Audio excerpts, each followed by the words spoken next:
नमस्ते। चिकित्सा और स्वास्थ्य कार्यक्रम के और एगो कड़ी में आप लोग के स्वागत करत हैं जा। और आज हमने एक बात करब जा दीपावली पर।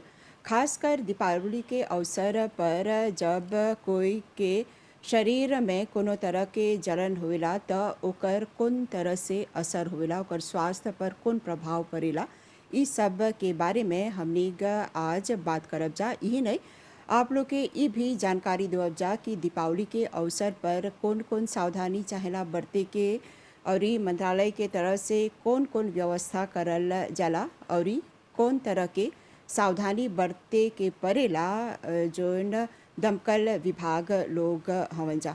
त ई सब पर विस्तार से आप लोग के हमने का आज जानकारी देवब जा। जैसे कि जाने जा कि दीपावली जोन ह ई ज्योति के पर्व ह, और ई रोशनी सगरो फैलल रहेला, और ई तरह तरह के तैयारी भी होवेला।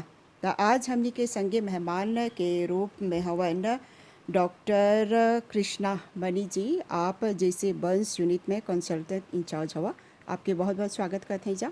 नमस्ते। और ई साथ में हवन हमनी के संगे फायर सर्विसेज के श्री सुरेश चमरू जी, और ई आप जोन हवा डिविजनल ऑफिसर हवा फायर सेफ्टी डिवीजन में, आपके भी बहुत बहुत स्वागत करते हैं जा। नमस्ते और हमारे सभी सुनने वालों को भी नमस्ते। हाँ, तो सबसे पहले हम डॉक्टर मनी जी से पूछती, जैसे आप जोन विभाग में हवा ई काफ़ी एगो कैसे बोलब जा, ई एगो पेचीदा विभाग है जहाँ पर ढेर कोई के शरीर पर जब कोनो जलन होवेला त हौजा पर ही इलाज होवेला, और ई दिवाली के अवसर पर तरह तरह की घटना होवेला। हाँ, तो सबसे पहला आप हमनी के सकबा विस्तार से बोली, जब एकर बारे में बात करते हैं जा कौन कौन तरह के ई घटना होवेला, और ई जर्रा से कौन कौन तरह के परेशानी हो सकी। ओके। दिवाली में ज़्यादा जलन होता है। तो जलन क्या होता है? जब एक व्यक्ति का त्वचा एक गर्म चीज़ से आगत हो जाता है। गर्म चीज़ घर में है, गर्म लिक्विड, तरल, गर्म तेल, गर्म दूध, गर्म पानी से या गर्म सूप से ज़्यादा होता है, या कोई गर्म चीज़ से जैसे ताल, जैसे लोहा, गर्म लोहा जब रसोई में पका रहे हैं, गर्म बर्तन है, गर्म लोहा जब कपड़े इस्त्री कर रहे हैं उसका भी होता है। अब जब दिवाली के अवसर पर सफाई बहुत होता है और कोई लोग रासायनिक चीज़, केमिकल चीज़ यूज़ करते हैं जैसे कुस्टिक सोडा वगैरह, और बिजली भी से जलन होता है। और ज़्यादा तक दिवाली में ऐसे ही जलन का घटना होता है। जैसे खाली आग से एगो आदमी ई जरूरी नहीं बात जर गल बाती, जिससे आप बोलत हवा तरह तरह के फौजी भी बाती। हाँ, तरह तरह के फौजी से जलन हो सकता है, लेकिन आग का जलन ज़्यादा गंभीर हो जाता है और ज़्यादा डीप हो जाता है। तो अक्सर हमने देखे राजा जब एगो व्यक्ति जर गल बाती ओकर शरीर में जैसे आप लोग के परेला ओपिराशों करे की, ई कब ऐसा स्थिति उत्पन्न हो जाला। ऐसा जानने के लिए हमको समझना है त्वचा वो उसका कैसा है। त्वचा का तीन लेयर हैं, और जब सबसे ऊपर वाला वो लेयर जल जाता है वो उसको फर्स्ट डिग्री बर्न बोलते हैं, और वो लाल दिखता है, त्वचा पर लाल लाल दिखता है। और सेकंड डिग्री बर्न जो थोड़ा अंदर हो गया, बहुत से बर्न हो गया, वो दिखते हैं त्वचा पर छाला हो जाता है, जैसे उसमें पानी का छाला छाला होता है, वो सेकेंडरी बोलते हैं। और ज़्यादा अगर वो जलना फैल जाता है त्वचा में तब थर्ड डिग्री बर्न भी हो सकता है, जहाँ पूरा त्वचा जल गया।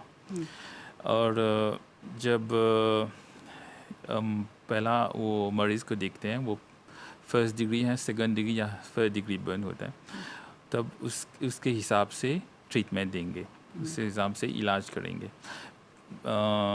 पहला डिग्री का बर्न जब होता है वो सिर्फ क्रीम से या मरम्मत से ठीक हो जा सकता है, लेकिन सेकंड डिग्री या थर्ड डिग्री बर्न से ऑपरेशन करना पड़ता है, जहाँ वो जले हुए त्वचा को साफ़ करना है, उसको जले हुए त्वचा को निकालना है इन्फेक्शन प्रिवेंट करने के लिए। और जब डिग्री बर्न हो जाता है, पूरा त्वचा जल गया, त्वचा ही नहीं है, तब हम स्किन ग्राफ्टिंग भी करते हैं, जहाँ त्वचा को एक दूसरी जगह से उसका उसका मरीज़ का ही शरीर से निकाल के एक दूसरा जगह में ग्राफ्ट करते हैं। जैसे हमने जाने जा कि मॉरिशस में बहुत तरह की सावधानी बरतल जाला, काफ़ी सलाह देवल जाला आदमी लोग के ई सब अवसर पर, ताकि कोनो ऐसन घटना नहीं घटी। लेकिन आपके अनुभव में कैसे बुझाला स्थिति जोन बातें वो आदमी लोग ध्यान देवे लग जा? हाँ, हर साल में हम बोलते हैं प्रिकॉशंस के लिए, सावधानी सब बोलते हैं, लेकिन जब त्योहार के अवसर होते हैं तो सब लोग बिज़ी हैं और भूल जाते हैं क्या क्या प्रिकॉशंस लेना चाहिए। ज़्यादा से ज़्यादा लोग जब जलन होता है तो दिवाली में लॉस है, अगले साल यानी पिछले साल। पिछले साल, हाँ, हाँ। पिछले साल में सिर्फ दो पेशेंट आए थे दिवाली के लिए। हर सप्ताह दिख रहे हैं जब लोग कम से कम दिवाली में जलन हो रहा है। ये अच्छी बात है, हाँ, यानी ध्यान देवत हो ध्यान दिवस। हाँ, ठीक। हाँ, और ये हमने के संगे जैसे हम शुरू में बोली कि दमकल विभाग के श्री सुरेश चमरू जी हवन, तो आपसे हम ये पूछती ऐसा अवसर पर आप लोग के काफ़ी सतर्क पहरेला रहेगी, यानी विजिलेंट। हाँ, तो आप लोग कौन तरह के कदम उठावेला जा, तो लोग की भूमिका कौन सी है? हमें के दमकल कर्मचारी भाई लोग 24 आवर्स मतलब कि हमेशा ऑन ड्यूटी रहेलन जा। हमें के दिवाली या मामूली दिन भी रही तो हमें के दमकल कर्मचारी भाई लोग ऑन ड्यूटी रहेलन जा। कबो एगो कोनो एगो दुर्घटना होई, कोनो एगो मदद के काम पड़ी तो वो लोग के चाहेला फ़ोन करे के पहला चली जा, थोड़ा बतियाई ला जा, जन हम पितो बोली ला जा, फिर फीस से भी करी ला जा। तरीका में ढेर लड़का लोग है जौन उ लोग के जस्ती इन्फ्लुएंस करेला बड़ा आदमी के किने के। तो बड़ा आदमी लोग जब किन देवेला तो वो लड़का लोग के दे देवेला जाके बजाए के। तो हिये पर प्रॉब्लम का होला कि वो लोग जौन बात में लिखल रहेला वो इंस्ट्रक्शन, मतलब कि जन लिखल रही कि कैसे के इस्तेमाल करे के ताकि दुर्घटना ना हो। तो वो बड़ा आदमी के चाहे अच्छी तरह से पढ़ लेके, और जब एगो लड़का निकली कोनो एगो कार्यकर्ता के एगो कि लड़का के तो बड़ी एंटरटेनमेंट कराई के न दिवाली और बता लड़का लोग बहुत खुशी होला। तो बड़ा आदमी के चाहे एगो लड़का निकाल के लड़का लोग के संगे रहे के देखे के उ लोग के संगे कि कोनो एगो दुर्घटना नहीं होई, कि लड़का अच्छा से इस्तेमाल करता कि नहीं, मतलब कि डिफेरों के क्वालिटी के फिडोची फीस पेटार है तो ओकर में लिखे। अब देखा कैसे एगो फिजेट रही तो एगो के सीधा ऊपर सीधा करके ओकर मतलब कि जब जलाइबो के उ सीधा ऊपर जाए तो कोई के दुर्घटना नहीं हुई। तो अब ओके तनी से इंक्लाइन कर टेढ़ा करके जब ओके जब जलाइला तो ये भी हो जाला कि उ कोई के घर बाते जौन ऊपर के फॉर्मियल इताज बा तो उ टेढ़ा के डायरेक्शन लेके वो खिड़की के दौरान उ दूसर के घर में जाके घुस जाई। तो उ सकी जाके हुआ वो लोग के घर जौन हुआ घर के आदमी लोग तो नीचे बा, वो लोग तो अपन पकवान करता। तो बाद में वो लोग बुकली देख कहाँ से एगो उन लोग के घर में आग लग गल लाहू में। तो अब वो लोग के प्रॉब्लम हो गल, उन लोग के दीवानी दुर्घटना हो गल। तो हये मैं बोलतनी कैसे हई भी कैसे सुखाड़े के मौसम रहेला। तो अब एगो फिडोची फीस जब जल्ला तो वो जाके जब जली तो जाके सुखाड़े में गिरी, सूखा घास में गिरी या क्यान के खेत में गिरी तो वो भी जाके हुआ पर ही एगो दूसर आग ढल ली। मतलब कि प्रिकॉशन हैजी परी से शुरू हो जाला कि जहाँ में हमें के लॉन्विरोनमेंट के प्रोटेजे करे खातिर, हमें के वाजन के प्रोटेजे करे खातिर हमें के चाहे निमन से इस्तेमाल करे के, और ऐसा इस्तेमाल करे के हो चीज़ जौन जौन बड़ी जौन बजी ऊपरे जाए, मतलब कि दुर्घटना नहीं हुई। अब देखे कैसे पितो के बारे में बतिया सकता, पितो के बारे में जब बतिया सकता ढेर कोई हो फिलवा लेके घर के भीरी खिड़की के बगल में बांध देवे लन जा और बाढ़ देवे लग जा। तो ऐसे में का होला हो हमें के घर में रहेला कबू बच्चा लोग या बड़ा आदमी लोग बूढ़ा लोग वो लोग के आसमा होला, मतलब कि तुफमो के मलाजी रहेला। तो और जब पेतो जब बजा दे बात हो जितना धुआं घर में घुस जाए तो ऐसा में बाहर से खुशहाली हुआ था लौकता में, अंदर में भीतरी नहीं जन के हो जन के आसमा से प्रॉब्लम बा उतुफे हुआ था का हुआ था। तो ऐसा में कोई दुर्घटना भी सकी हो जाए। तोहर से हम ये पूछती तो लोग के कौन एक्सपीरियंस हो गल बरिस से, जैसे अभी इतना आप जानकारी देवत हवा कि सावधानी चाहेला बरते के, आदमी के हर तरह के प्रिकॉशन चाहेला लेके, तक गल बरिस कोनो ऐसन खास या ऐसन घातक घटना हो? नहीं देखा कैसे छोटा मोटा कैसे भी डॉक्टर बतेलन है कि जलन हो जाला वो सकब थोड़ा सा बाद में बतियाए। मतलब कि जब हो कैसे बोली दूसर के घर में जाके आग लग जाए या खेन के मतलब सुगा केन के खेत में आग भी लग जाए, ई त होएला। और कौन सी प्रॉब्लम हमें के होला जस्ती हऊ जब पकवान के जब दिन आवेला मतलब कि दिवाली के तब पकवान बहुत होएला, तो हऊ रसोई घर में हमें के मिलेला कैसे भी पूछला कि आग कैसे मिला था। आग मिलेला जहाँ पूजा के घर रहेला ज़्यादा मिलेला। एक बार एगो दिया जला देवेलन जा, खिड़की खुलल रहेला, पर्दा हवा से आला जाला, फिर हो निकट फ्लेम पर आवेला तो एगो आग बस जब एक जब ओके बार देलन जा तो फिर से नहीं जालन सा देखे ना। तो है से प्रॉब्लम होल बा बहुत हो जाला। और दूसर चीज़ हमें के रसोई घर के जब बात बते तो हमें के जौन गैस है LPG गैस हौ ओकर पाइपिंग है ओकर रेगी आते रहा कैसे वो रेगी आते के बतिया चाहला कि 5 बरिस में सांसे कर देके वो अच्छा रही नहीं अच्छा रही ओकर एक दात नहीं, दिवाली के अवसर पर ऐसन घटना नहीं घटल नहीं होई बाटे। चाहे वही बतियात है कि जब मैं हऊ पकवान हो इतना फजर से शान ले कोई पकवाइते रहेला तो रसोई घर में हऊ वो लोग के चाहे दिखे के वो लोग के हो जौन जौन आको गाज बोली लाजा कि वो अभी एक्सपीरे हो गल होई कि नहीं जाना थे जा तो वो सकी निकल जाए रेगी लाते जन चाह सौजे करे के तो चाहे सौजे कर दे के। और हऊ जब गैस पे जिसों कैसे होला तो आदमी कैसे जाने ओकर गैस में एगो महक डालल है जान के डालल है जब में आदमी जाने के गैस लीक हुआ था। और गैस ऐसा एगो दुर्घटना कि तो जानलेवा हमला भी करेला। तो ऐसा में चाहे हम के मतलब कि निमन से चिके करे के। और रसोई घर में जब जइबा तो दिखबा पकवान ढेर बा तो ढेर कोई रहेला फर्जी से सान ले पकेला तो लड़का लोग के चाहे बाहर छोड़े के, लड़का लोग के चाहे नहीं बोले कि दौड़ के आवे लंग सा कबो गर्म चीज़ बड़ा आदमी लेके चली तो लड़का के सकी ठोकरा जाए ऊपर से और ओकरे पर गिरा दे या जानवर भी रहेला तो वो भी घुस चला रसोई घर में नहीं जनबा कब अब पैर रख देबा गर्म चीज़ ले रहा अब ओकर से कोई दुर्घटना हो जाए। ये सब खातिर बोला था कि बच्चा रही या जानवर रही वो दिन खातिर चाहिए वो लोग के दूर रखे के। और पकवान भी करबा तो कैसे लंबा बार रही खुलल रही या नायलॉन कपड़ा रही ये सब नहीं इस्तेमाल करे के। और फ्लैशिंग बोला थे मतलब कि जौन के लामोस लंबा रही या स्त्री लोग रही तो लोग की साड़ी वो पहनले रही अनजा तो उस सकी वो लोग आग के लपेट में चलाई अगर गिर जेंसा या कोनो चीज़ लेके एगो गरम कलछुल या ओकर गरम बर्तन रही कैसे ओकर बर्तन की संभाल बोली राजा और ओकर लामोस वो भी बाहर के दिशा में रही तो जाके ओकरे से टकरा जेबा और कुछ भी हो जाला उस गिर जाए। और भी हो जाला कि लड़का लोग जब देखेला बड़ा आदमी घर में लाकुजिन में नहीं बा तो रसोई घर में से निकल जालन सा वो लोग देखे खोजेला कि कौन चीज पकल बा तो वो लोग जान के उठाए खोजेला लाऊ जौन बर्तन के सामान बा घींचे खोजेला तो उ सब सकी वो लोग पर गिर जाए। और कहते और रसोई घर में जब पकवान करबा हो जब गैस ऑन कर ले हवा तो जब रसोई घर छोड़े के रही तो मतलब कि थोड़ा चाहे गैस पकवान कर के समाप्त करके निकले के या निकले के पड़गल इन दौरान में तब बंद कर द गैस पकवान रुक द निकला फिर से जब आइबा तो फिर से शुरू कर पकवाए के। और रसोई घर में नीचे भी हाउ जन प्रोजू से भी करेला जा नहीं तो आइए करे के ग्लीसा रहेला मतलब कि प्रोजू सिमिक तो हाउ चाहे देखे कि अच्छा से साफ हो गल बा या तेल भी गिर जाए तो अच्छा से चाहिए देखे कि साफ करे से जब दुर्घटना नहीं हो। और कभी भी जब रसोई घर के जब कढ़ाई में तेल डलबा तो नहीं चाहिए आधा से ज़्यादा डाले के काहे कि जब ज़्यादा हो जाला तो उबले लगेला तो और जब उबले लगेला तो उ सकी गिर के और सकी आदमी के जला भी नहीं पास कि दीपा कितना ओके गरम कर देला। और जब ढेर गरम भी हो जाए तो उसन में पकवान नहीं छोड़े के ओके गैस चाहिए बंद कर दे के तब जाके पकवान छोड़े के धीमा से। हाँ।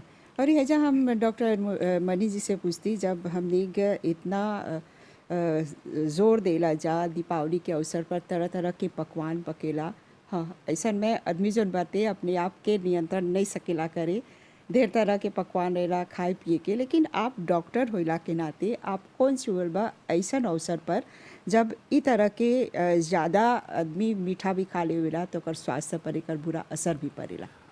डायबिटीज़ पेशेंट को सावधानी से सोचना पड़ेगा कि उसको बीमारी है। ज़्यादा मिठाई मत खाना, बहुत पानी पीना और नॉर्मल लोग भी कंट्रोल में खाना खाना चाहिए, और वो फ्रूट्स भी बहुत खाना चाहिए। और हैजा परी आपसे ये भी पूछती, शुरू में आप बोला कि जब एगो आदमी जर जला ओकर शरीर पर जब ई आग से या कोनो हवती से उजड़ जाला त 3 गो देखरे पर ओकरा कैटेगरी से करल जाला एगो ऐसन घटना की। हाँ, लेकिन ओकर इलाज जोन बाते कितना समय लेक चले सकी? जैसे फर्स्ट डिग्री जोन बाते वो ज़्यादा से ज़्यादा कुछ महीना में ठीक हो जाए एगो आदमी, लेकिन एगो आदमी जब गहरा ओकरा जर गल बाती कितना समय लेक ओकर इलाज चली सकी? जब जलन होता है, पहला जो चीज़ जो करना है वो नल के पानी के नीचे रखना चाहिए, 10 या 15 मिनट तक रखना चाहिए। अगर कोई केमिकल्स हैं उसको ज़्यादा वक्त 30 मिनट तक भी पानी के नीचे लगाना चाहिए। जब ये जलन का दर कम हो जाता है, वो एक साफ कपड़ा से लपेट के हॉस्पिटल जाना चाहिए। ये घर पे यानी एगो एक घटना हो गई तब। अब जब हॉस्पिटल में आते हैं तो देखते हैं फर्स्ट डिग्री बर्न जो बोलते हैं वो 1 सप्ताह में भी ठीक हो सकता है।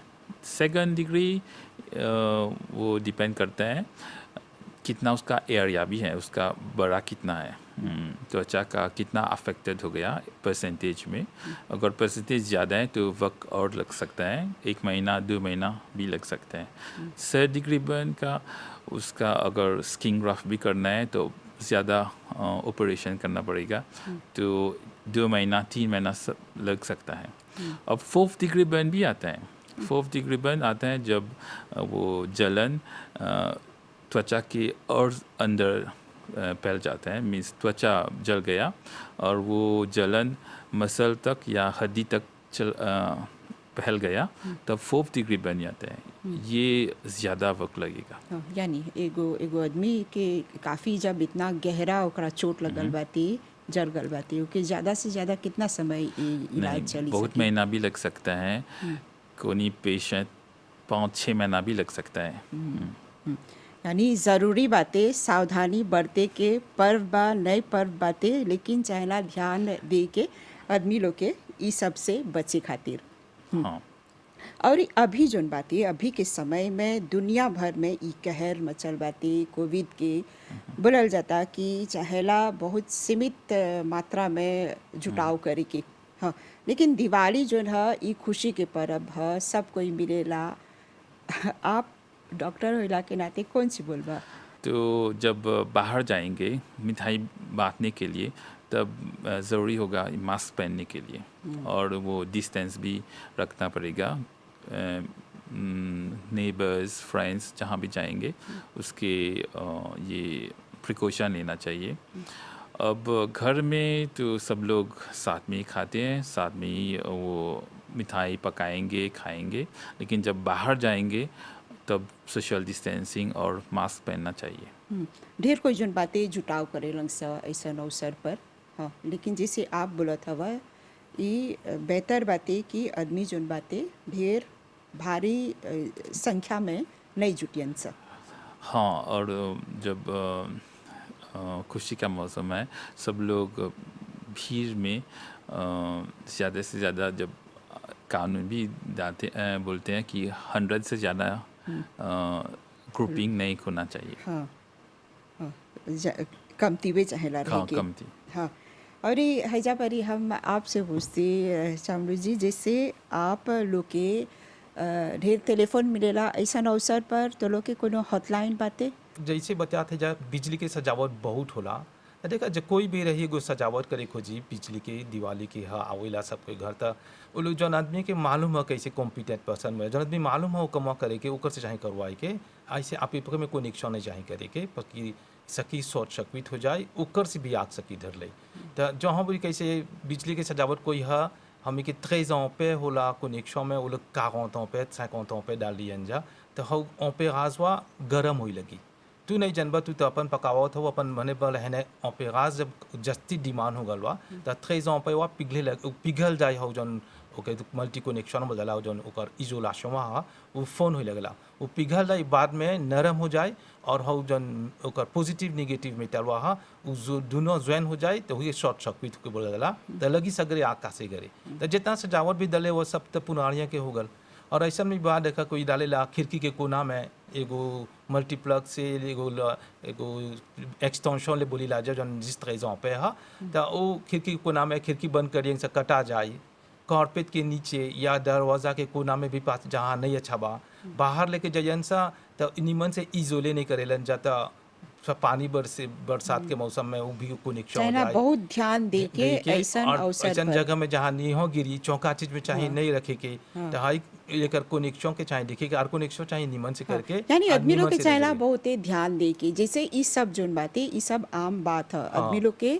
खाली चाहेला विजुअल रहे के अपन सावधानी बरते के लेकिन आप हैजा परी हमनी के संगे जैसे बात करत हवा काफ़ी दिलचस्प जानकारी देवत हवा लेकिन समय बहुत कमती बातें ई हाँ, खातिर हाँ। हम आपसे बोलती कि अच्छा, कौन अच्छा। हॉटलाइन बा तो लोग के अच्छा अगर कोनो देखा घटना हो जाए हमी के कैसे 24 आवर्स हमी हजे रही सब जनता खातिर कोनो को दुर्घटना रही था वो लोग के चाहे फोन करे के 115 में हमी के हॉटलाइन है और जब फोन करबा तो अपन नाम अपन टेलीफोन नंबर जोन कॉन्टैक्ट होई कैसे को फिक्स में से फोन कर देबा तब बाद में जब हमी फिर से कॉल करब जा जाने खातिर कि कहाँ पर ये एग्जैक्ट है तो कॉल नहीं मिलेला तो ऐसा एगो फोन नंबर चाहिए दे के जोन में रिस से कॉन्टैक्ट सका हुई तो अपन नाम और जन एड्रेस बा कौन चीज में लगल बा आग और अति आदमी फसल बा का हो बा है जितना जानकारी और कैसे हुआ जाए के आसान रही कैसे एगो इन्वेंटरी है एगो रेफरेंस रही कैसे एगो बातचीत बा कैसे मामूद कैसे है एगो यानी एगो पूरा जानकारी चाहेला जब दे के जितना जानकारी नीमन से देबा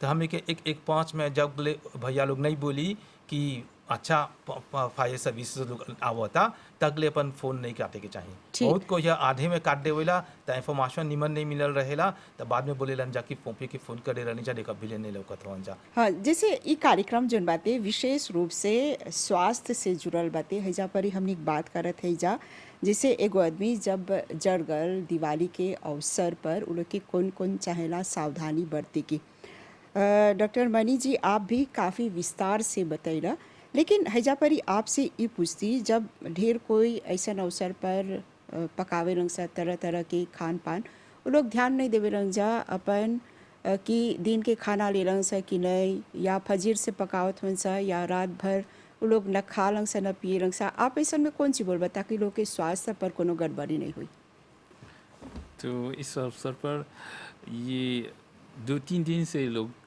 बिज़ी हो जा रहा जलन सा पहला तैयारी होता है सफाई करने के लिए तो और फिर जब दिवाली आते हैं उसके एक दिन पहले वो इलेक्ट्रिकल इल्यूमिनेशन लगाते हैं दिया सजाते हैं फिर दिवाली के दिन से पूरा दिन रसोई में बहुत तरह की मिठाई पकाते हैं तो सावधानी लेने चाहिए जैसे स्वास्थ्य पर वक्त पर खाना खाना चाहिए वक्त पर बहुत पानी पीना चाहिए ज़्यादा तक स्टैंडिंग नहीं होना है पूरा दिन थोड़ा मिठाई पकाओ फिर थोड़ा आराम करो फिर मिठाई पकाओ हाँ यानी पर्व एक तरफ लेकिन स्वास्थ्य जोन बातें वो पहली हाँ और आप लोग के कोनो ऐसन जैसे संपर्क करे के रही तक कौन चीज चाहेला करे के एगो आदमी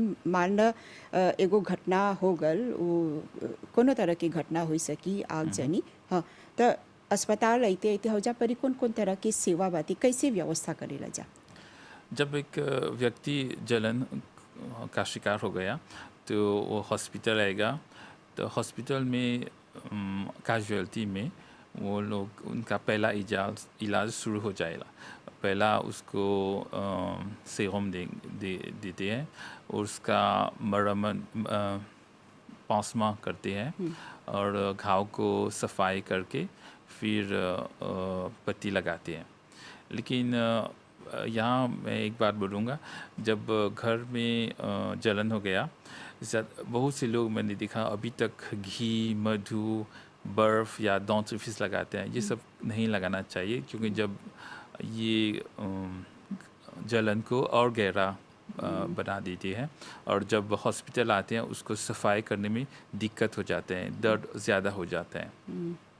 जब वो कैजुअलिटी का ट्रीटमेंट हो गया तब वो लासाल में जाएंगे, तो वहाँ भी उसका ट्रीटमेंट होगा। पहला उसका दर्द के लिए दवाई, उसका एंटीबायोटिक, इन्फेक्शन प्रिवेंट के लिए, फिर गैस्ट्रिक के लिए कुछ मेडिसिन भी देंगे। यानी काफ़ी सावधानी चाहेला बरते के। हाँ, ऐसन में। हाँ, आप लोग काफ़ी जानकारी दे रहा जा दीपावली के ई अवसर पर कोनो घटना नहीं होई ई खुशी के अवसर पर। हाँ, तो ई उम्मीद करत हैं जा कि जितना जानकारी आप लोग दे रहा जा हमनी के दर्शक लोग ध्यान दियन जा इस सब पर। लेकिन चलते चलते हम आप लोग से आखिर में यही बोलती कि संदेश के रूप में कौन सी बोलबा?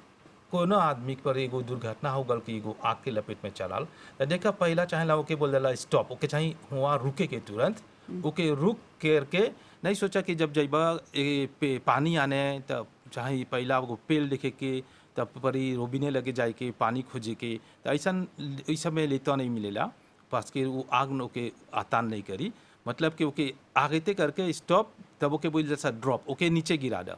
जब ओके नीचे गिरा दा तो हो जौन आग के ओकर फ्लेम बाते वो ऊपरे ओकर बॉडी से हट जाए, ओकर जौन कपड़ा जरता ऊपरे बा, तो ओके स्टॉप करके ओके ड्रॉप मतलब नीचे गिरा दा। गिरा के तब ओके रोल बोल जाला, रोल करे के चाहे ओके रूले कर दा। जब ओके रूले कर देबा तो धरती पर रही और जौन फ्लो पर रही तो ओकर जौन शरीर बा फ्लो पर रही तो ओके स्मोजरिंग बोला अगवा के टूफे कर दे, अगवा के बुता दे।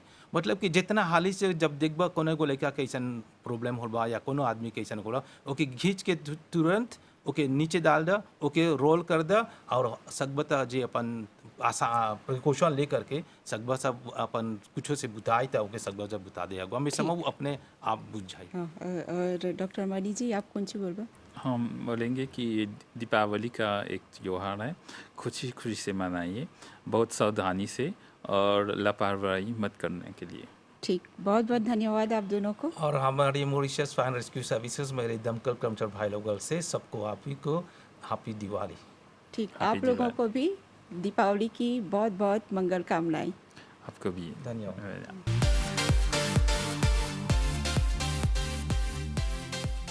जी हाँ, आज जैसे हमने बात करी जा कि कौन कौन तरह के सावधानी चाहेला बरते के ताकि कोनो तरह के घटना नहीं होई दीपावली के ई अवसर पर। दीपावली जो है ई ज्योति और ई प्रकाश के पर्व है, तो चाहेला बहुत सावधानी बरते के खुशी मनावा, लेकिन एहतियात ज़रूरी है। जैसे कि हमने के आज दोनों मेहमान ई जानकारी दे रहे जा, तो हमने ये उम्मीद करते हैं जा ई पर्व जो है आप लोग के जीवन में खुशी आनी, लेकिन सावधानी बहुत ज़रूरी बाती, खासकर जहाँ पर आप लोग के स्वास्थ्य की बाती।